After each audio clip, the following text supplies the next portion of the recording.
हम बात करेंगे वरिष्ठ नेता एवं समाज सेवी डॉक्टर नूर आलम खान से, जिनकी कड़ी और गहरी नज़र है बिहार के विधानसभा चुनाव पे। आइए हम उनसे पूछते हैं और जानने की कोशिश करते हैं कि इस बार बिहार का क्या मूड है, क्या बिहार में होने वाला है। सर, सीधे आपका एक बार पहले स्वागत करते हैं अपने चैनल पे। बहुत बहुत शुक्रिया।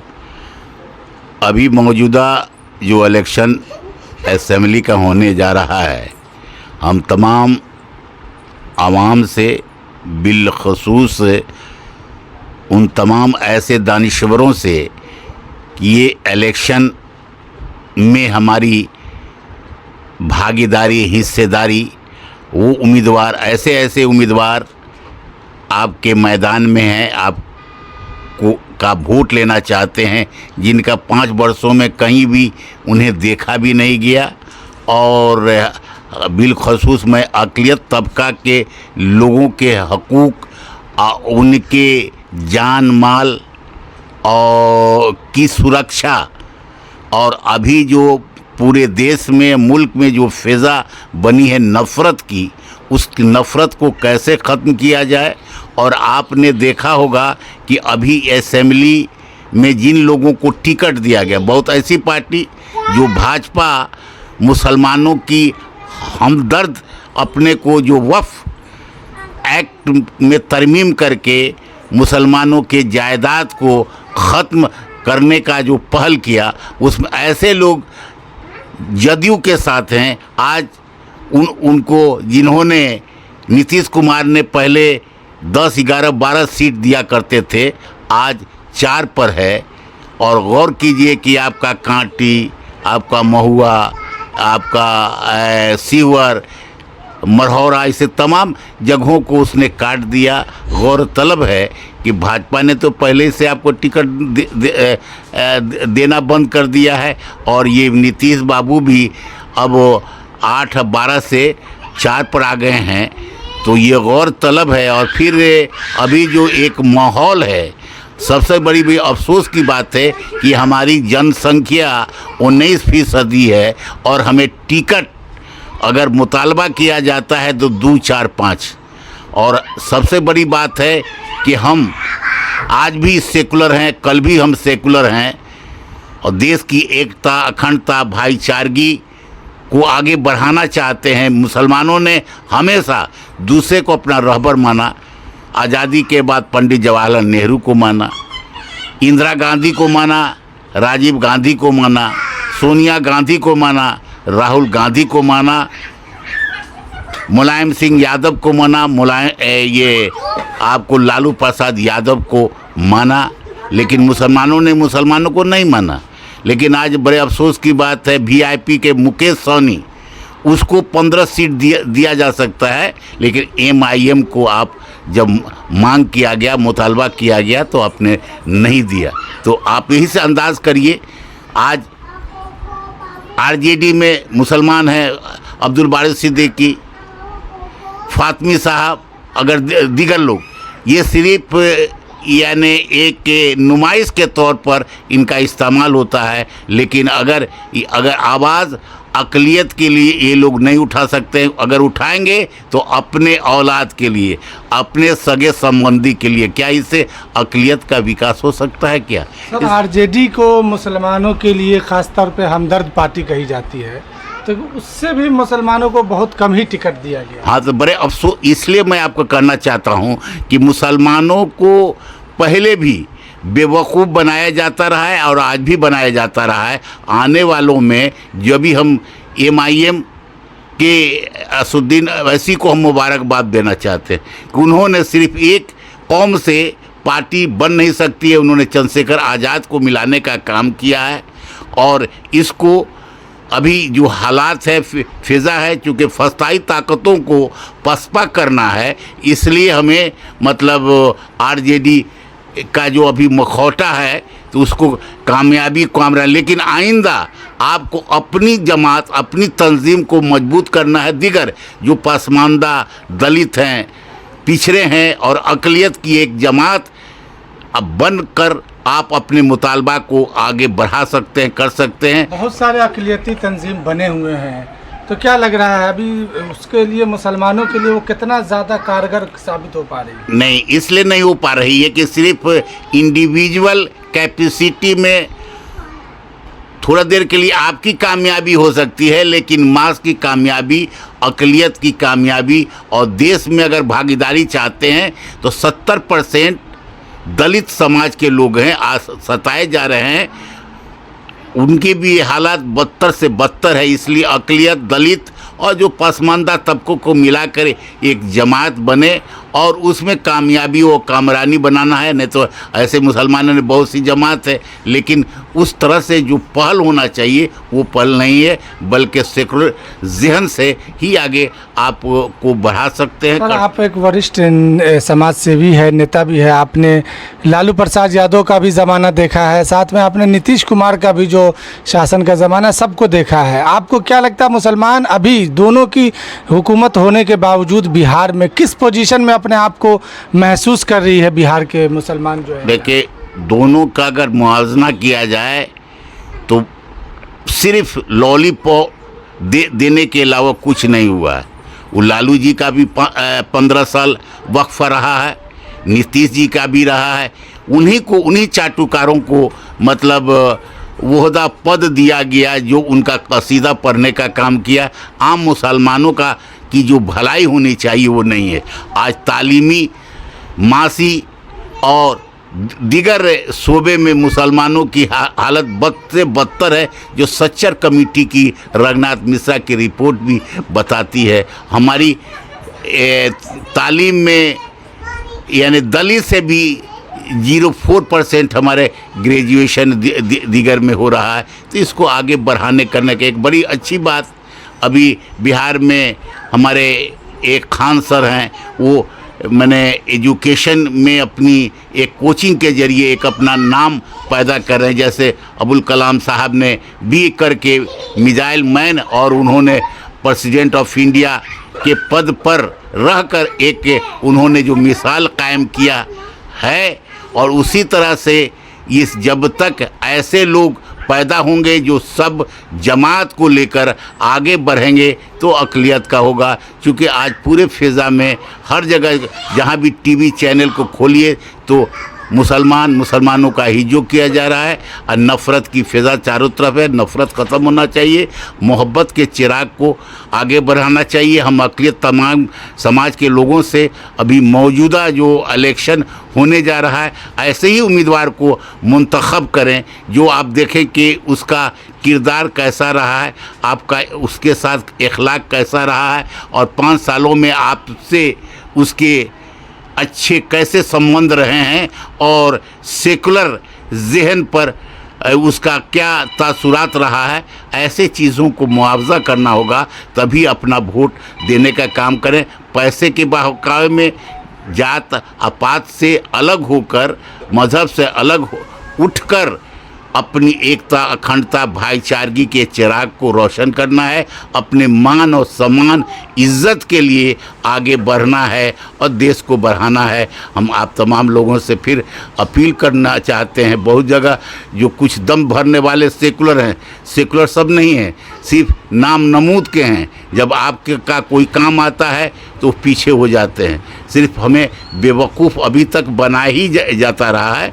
इस बात के लिए फिर हमें एक ऐसी तंजीम की आवश्यकता ज़रूरत है जो दलित को, पिछड़ों को और अक़लियत को मिलाकर बढ़ने की ज़रूरत है। जैसे आज हमारे MIM के चंद्रशेखर आज़ाद और दीगर पार्टियों को जोड़ रहे हैं, बड़ी अच्छी बात है, लेकिन उसके लिए मेहनत करना होगा। सिर्फ इलेक्शन के वक्त ही गठबंधन नहीं हो, बल्कि रोज़मर्रा की ज़िंदगी में आने वालों में अक़लियत, दलित पर जो होने वाले जुल्म के ख़िलाफ़ आवाज़ बुलंद करना होगा। उसके लिए लाए अमल बनाना होगा कि साहब अक़लियत का फलाह बहबूद कैसे हो। आज देखिए, गुर्बत गरीबी गांव में जाके देखिए, अक़लियत के गांव को देखिए या दलित के गांव को देखिए, बहुत ही पसमानदा हैं। लेकिन ये जो सरकार है पूंजीपतियों की सरकार है और सिर्फ हमें अब बांट कर अपना राजपाट करना चाहती है। ऐसे लोगों से हमें होशियार रहना है।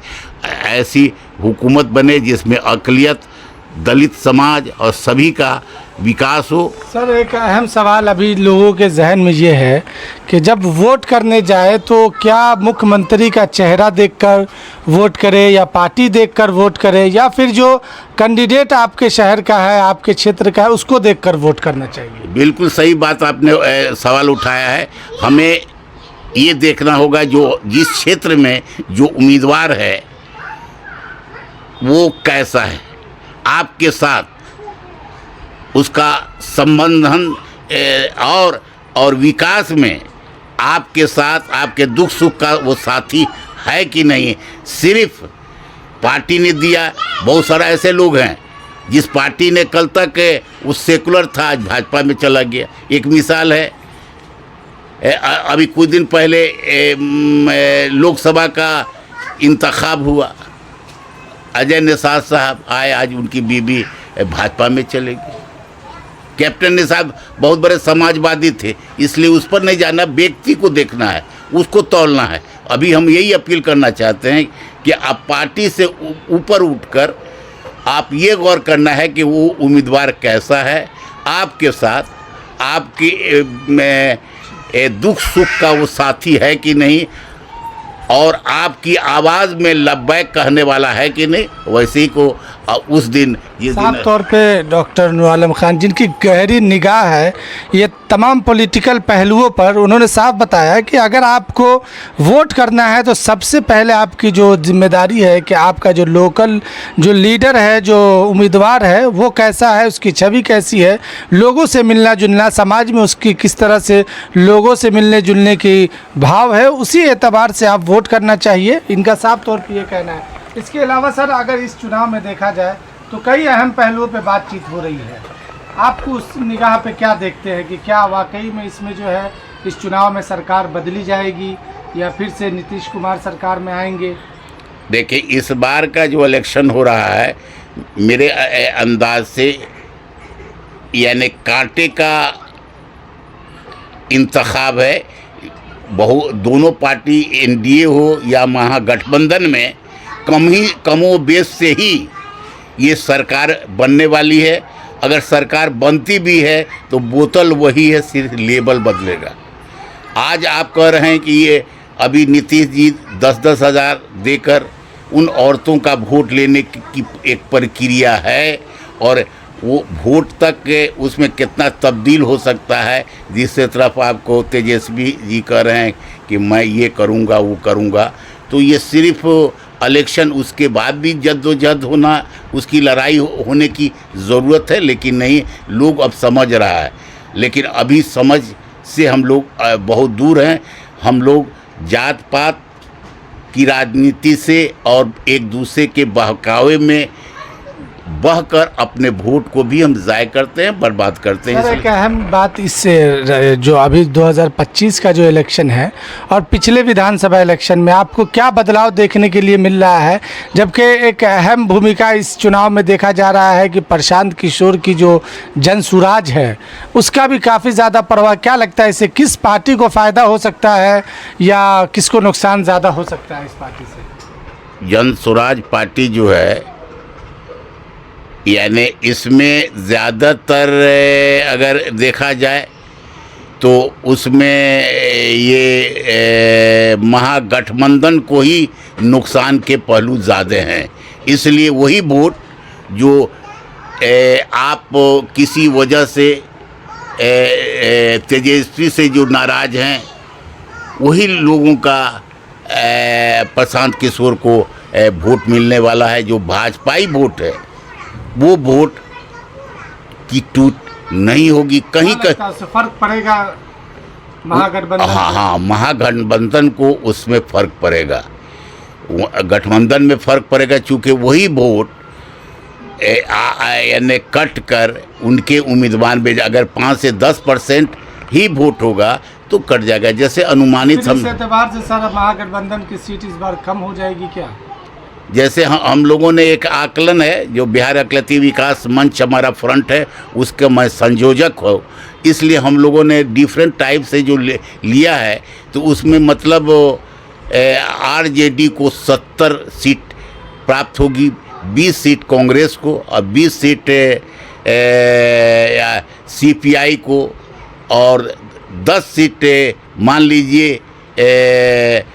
मुकेश सहनी को। तो ये सब मिलाकर आपको 100 कितना वो हो रहा है, 120 10 के करीब हो रहा है टोटल। हाँ, 110 सीट के आने की अनुमानित है। सर वो अभी तो कम ही रहेगा यहाँ पे। हाँ, अब रहा नहीं, फिर मैं बता रहा हूँ।